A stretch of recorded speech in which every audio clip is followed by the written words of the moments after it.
video kali ini gue bakal nyeritain bedanya kemerdekaan Indonesia sama kemerdekaan di Jepang ya.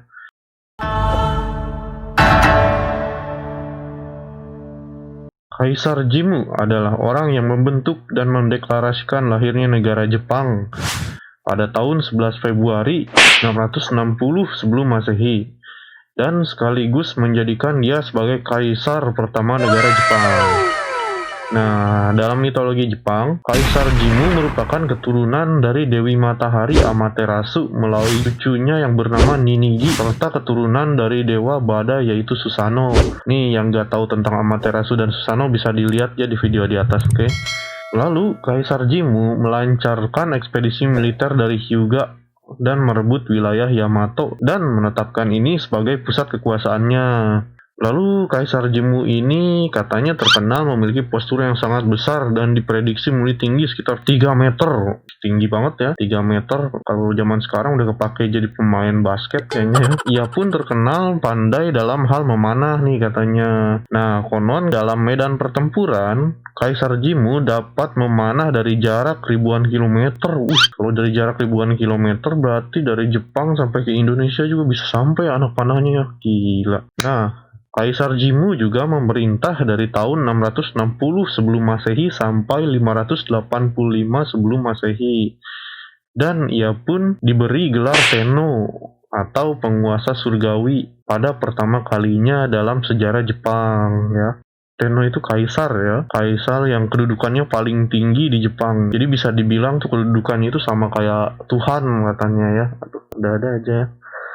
Nah, sampai sekarang pun garis keturunan dari Kaisar Jimmu itu masih ada nih, yaitu Kaisar Naruhito yang sekarang menjabat sebagai Kaisar Jepang yang aktif pada zaman Reiwa sekarang. Yang kemarin diangkat ya tahtanya itu Kaisar Naruhito namanya ya, karena bapaknya udah nggak muda lagi ya, udah rentan ya usianya, jadi digantikan oleh anaknya. Nah, lanjut.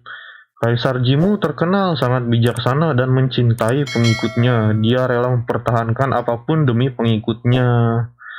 Nah, hingga dia berani berperang dan merebut wilayah Yamato ya. Wilayah Yamato itu provinsi lama Jepang ya. Yang sekarang itu jadi provinsi Nara ya, Nara itu. Kalau kalian pernah ke Jepang pasti main-main ke daerah Nara ya, main-main sama rusa-rusa, sama banyak rusa tuh. Nah, menurut cerita legendaris di Kojiki, Kaisar Jimmu lahir pada tanggal 13 Februari 711 sebelum Masehi dan meninggal pada 9 April 585 sebelum Masehi. Lama juga ya tahun segitu ya. Nah, sejak lahir, Jimmu diberi nama Kamu Yamato Iware Biko no Mikoto. Ini katanya. Panjang ya namanya ya. Nah, nama itu diberi oleh kedua orang tuanya, yaitu Ugaya Fukiaizu, ayahnya ya, dan Tama Yorihime untuk ibunya. Nah, saat meninggal dan turun tahta, Kaisar Jimmu dimakamkan di Kasihara, bagian prefektur Nara ya. Ada gua kasih lihat ya fotonya ya. Buat kalian yang main ke Jepang boleh main-main di sini, bagus-bagus ya tempatnya. Spot fotonya bagus, makanannya juga bagus noh. Gendut-gendut kawan.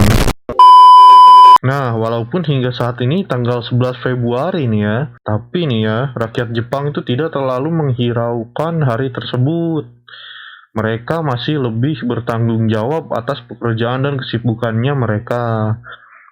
Akan tetapi, dalam kalender Jepang setiap tanggal 11 Februari adalah hari libur nasional yang memperingati Kaisar Jimmu nih. Nah, atau biasa disebut Kenkoku Kinen no Hi ya. Walaupun hari merdeka, tapi mereka nggak terlalu merayakan yang wow banget gitu, pada cuek ya.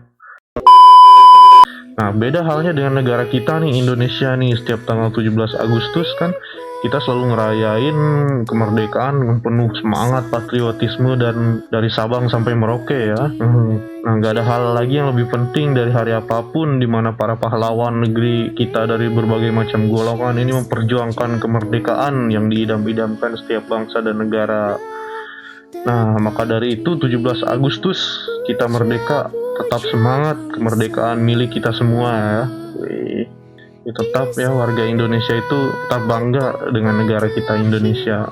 Nah, dan jangan lupa ambil positifnya dari video ini, tetap cinta tanah air, oke? Jangan lupa like video ini, subscribe juga channel gua, nyalakan juga loncengnya, oke? supaya kalian gak ketinggalan video-video gue yang selanjutnya ya, tentang mitologi dan sejarah Jepang-Jepang yang lainnya, oke? Dan satu hal lagi, jika video ini telah mencapai 1000 like dan 100 komen dari kalian, saya akan jalan-jalan ke Nara untuk mengajak kalian melihat-lihat situasi di sana, yaitu ke tempat di mana Kaisar Jingu ini dimakamkan ya. Tonton terus video gua, like sebanyak-banyaknya, oke? Terima kasih.